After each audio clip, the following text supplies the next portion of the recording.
Hi there, let's take a look at your blog assignment submission. So you can see I have your blog displaying on the screen. You've done a nice job of presenting information that's very clear and useful. You describe what it is and why we use it, and you give a nice list of citations at the bottom of your blog, exactly as expected. I went ahead and copied your first citation here, the article from Margaret about what is LinkedIn. And let's just take a look and compare the two.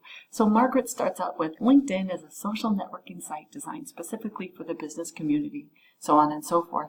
And if I go back to your blog and I scroll up to the very beginning, yours starts out with that same description. LinkedIn is a social networking site designed for the business community, so on and so forth. And it's okay to use another person's information as the basis of your own, but the trick is you have to make it very clear to the reader that these are not your words, that these words have come from someone else. So here's what I need you to do. Anytime you have information that's taken from somewhere else, precede that information with a sentence that says something like, according to Margaret Roos, LinkedIn is a social networking site, da, da, da, da, da. Now, if you're going to use another person's words exactly, then you have to put quotation marks around those words. That way, again, it's very clear that they're not your words, that you're using them from someone else.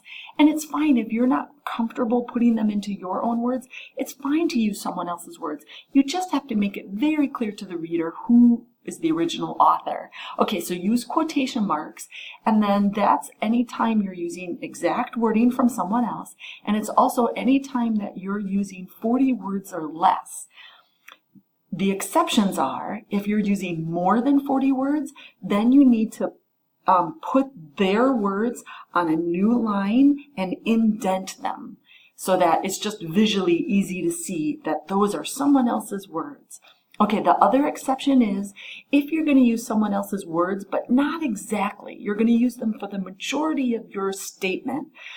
So what you would do in that instance is you would still precede them with a sentence of something like, according to the What Is website, author Margaret Roos says, and then proceed on with the statement so that you're giving credit to the original author, but you don't have to use the quotation marks if you're going to sort of paraphrase what they're saying. And the other case is when you don't have an author. Sometimes you find stuff on a website and it's unclear who the author is. Then you can just say, according to this website, and name the website. That's another way to do that. So what I want you to do is rework your blog, including these statements about who has provided these words to you, or you can rewrite them in your own words. That's perfectly acceptable. Include the citations down below, and when you're done reworking this, go ahead and email me so I know to review it again. Okay, thank you.